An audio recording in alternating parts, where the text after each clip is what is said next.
4 sayuran yang sebaiknya dikurangi di usia 60 tahun ke atas. Halo sahabat sehat, perkenalkan saya Dr. Hendra Handoko, dokter keluarga Anda. Apa kabar hari ini? Semoga selalu dalam keadaan sehat, semangat, dan penuh kebahagiaan. Memasuki usia 60 tahun ke atas, tubuh kita mengalami banyak perubahan. Tulang mulai rapuh, metabolisme melambat, fungsi ginjal dan hati tidak sekuat dulu, serta sistem pencernaan jadi lebih sensitif. Nah, perubahan inilah yang membuat pola makan harus lebih diperhatikan. Tidak semua makanan yang dulu terasa aman akan tetap aman di usia lanjut. Bahkan, ada beberapa jenis sayuran yang justru bisa menimbulkan masalah bila dikonsumsi terlalu banyak. Padahal, kita sering berpikir, semua sayur pasti menyehatkan. Di video ini, kita akan membahas 4 sayuran yang sebaiknya dibatasi konsumsinya oleh lansia usia 60 tahun ke atas. Ingat ya, bukan berarti sayuran ini harus dihindari sepenuhnya, tapi cukup dikurangi agar kesehatan tetap terjaga. Mari kita mulai pembahasannya. X. 1. Bayam. Siapa yang tidak kenal dengan bayam? Sayuran hijau ini sangat populer di Indonesia, apalagi kalau dibuat sayur bening yang segar. Namun, bagi usia 60 tahun ke atas, bayam perlu dibatasi. Mengapa? Bayam mengandung asam oksalat yang cukup tinggi. Asam oksalat ini bisa mengikat kalsium dan membentuk batu oksalat di ginjal. Pada lansia, fungsi ginjal biasanya sudah mulai menurun, sehingga risiko batu ginjal semakin besar. Selain itu, kandungan purin dalam bayam juga cukup tinggi. Purin ini bisa meningkatkan kadar asam urat. Nah, banyak orang usia lanjut yang sudah mulai mengalami nyeri sendi atau rematik akibat asam urat. Bayam yang dimakan terlalu sering justru bisa memperparah kondisi tersebut. Contoh kasus, bayangkan seorang kakek berusia 65 tahun, rajin makan sayur bening bayam hampir setiap hari.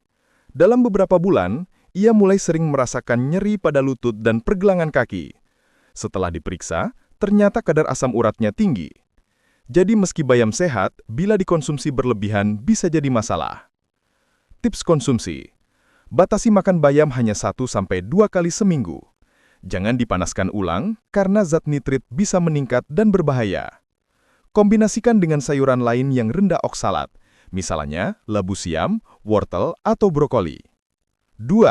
Kubis atau kol. Sayuran kedua adalah kubis atau kol. Sayuran ini sering dijadikan lalapan, campuran capcay, atau bahan sup. Masalah utama pada kubis adalah kandungan gasnya. Kubis mengandung raffinose, sejenis gula kompleks yang sulit dicerna usus halus. Akibatnya, bakteri di usus besar akan memfermentasi gula ini dan menghasilkan gas. Bagi orang muda, mungkin hanya akan terasa kembung. Tapi pada lansia, kondisi perut kembung bisa sangat mengganggu, bahkan memicu sesak napas pada penderita penyakit jantung atau paru-paru. Selain itu, kubis juga bisa mengganggu fungsi tiroid jika dimakan dalam jumlah berlebihan, karena mengandung zat goitrogen. Meski tidak berbahaya dalam porsi kecil, pada lansia yang sudah memiliki masalah gondok atau hipotiroid, kubis bisa memperparah kondisinya. Contoh kasus, seorang nenek 70 tahun suka sekali lalapan kubis mentah setiap makan. Beberapa waktu kemudian, ia sering merasa perut penuh, kembung, bahkan sulit tidur karena tidak nyaman. Setelah diperiksa, ternyata kembungnya dipicu oleh konsumsi kubis berlebihan. Tips konsumsi. Sebaiknya kubis dimasak dulu, ditumis atau direbus, agar gas berkurang. Batasi konsumsinya, cukup 2-3 kali seminggu. Jangan makan dalam keadaan mentah terlalu sering. 3. Sawi hijau. Sawi hijau sering jadi bahan bakso, mie ayam, hingga tumisan harian. Rasanya enak, segar, dan menambah nafsu makan. Namun, sayuran ini juga perlu diperhatikan bila dikonsumsi lansia. Masalah utama dari sawi adalah kandungan gas dan purinnya. Seperti kubis, sawi juga bisa menimbulkan kembung bila dimakan terlalu banyak. Bagi lansia dengan lambung yang lebih sensitif atau yang punya riwayat MAH, sawi bisa memperburuk gejalanya. Selain itu, sawi memiliki kandungan purin sedang. Jika dimakan terlalu sering, bisa meningkatkan risiko asam urat. Apalagi kalau dipadukan dengan makanan lain yang juga tinggi purin, seperti jeroan atau kacang-kacangan. Bahaya lain yang jarang disadari. Sawi bisa memicu naiknya kadar gas lambung.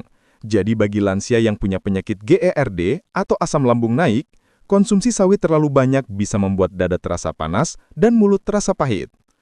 Contoh kasus, kakek usia 62 tahun suka makan mie ayam lengkap dengan banyak sawi hijau. Beberapa jam setelah makan, ia merasa perut kembung, mual, dan ulu hati perih. Setelah diperiksa, ternyata kembungnya dipicu oleh konsumsi sawi berlebihan. Tips konsumsi: masak sawi dengan cara direbus sebentar atau ditumis ringan, jangan terlalu berminyak. Jangan dikonsumsi setiap hari, idealnya 2-3 kali seminggu.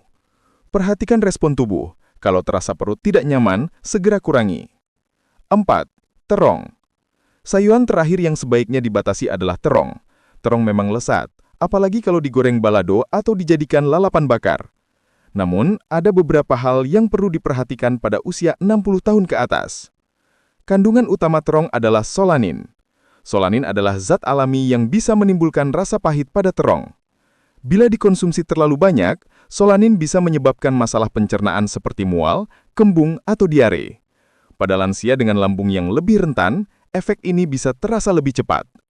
Selain itu, terong juga rendah kandungan protein dan hanya sedikit memberi energi.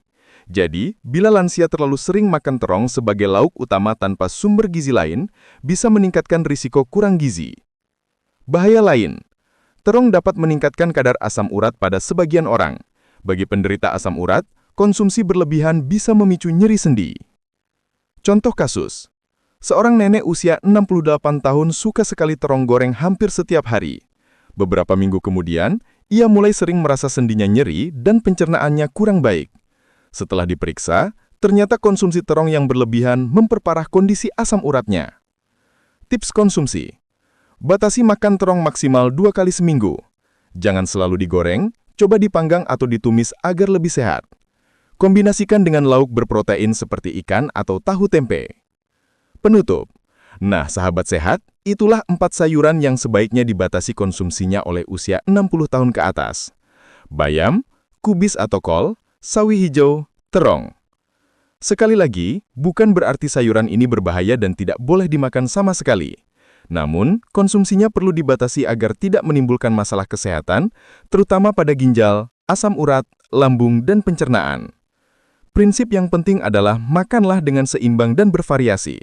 Jangan hanya terpaku pada satu jenis sayuran, tapi kombinasikan dengan berbagai pilihan lain yang lebih aman, seperti wortel, brokoli, buncis, labu siam, atau sayuran berwarna lainnya. Semoga informasi ini bermanfaat khususnya bagi sahabat sehat yang sudah memasuki usia 60 tahun ke atas, atau bagi keluarga yang merawat orang tua di rumah. Jangan lupa untuk like, share, dan subscribe agar sahabat sehat tidak ketinggalan informasi penting seputar kesehatan lainnya. Kalau sahabat sehat masih mengkonsumsi sayuran di atas di usia 60 tahunan, penting untuk menjaga porsinya ya sahabat, agar tidak terlalu berlebihan dan masak dengan cara yang benar agar tetap menyehatkan. Sampai jumpa di video berikutnya dan tetap jaga kesehatan.